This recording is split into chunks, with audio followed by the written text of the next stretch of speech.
We often hear that we should follow our hearts, and if our tunes are expressing the soft rhythms that we can effortlessly travel with, it's easy to believe in that.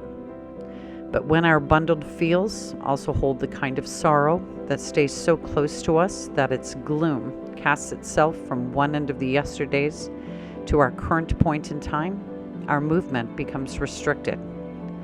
Generally, what we hear in the ebb and flow of our thoughts and feelings are not the gentler voices that we want to perceive of, as those usually slip unnoticed into the background as soon as those repetitive loud notes begin to play.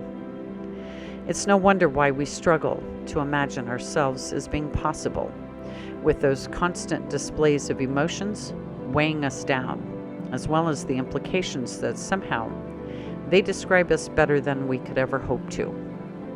For some, the answer to that pain and moving forward is to exist right where we are in this moment, while no longer considering the previous days, nor worrying about the tomorrows.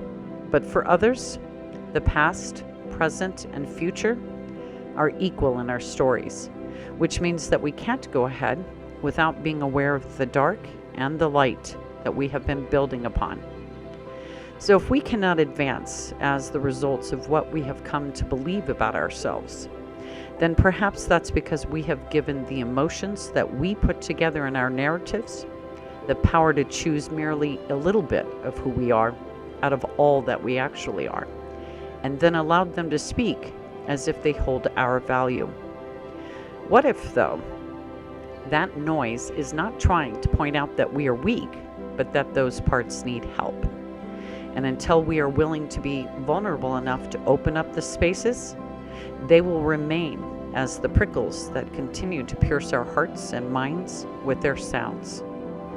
Darkness is the absence of light, and the only way to change its appearance is by our bringing luminosity to those areas.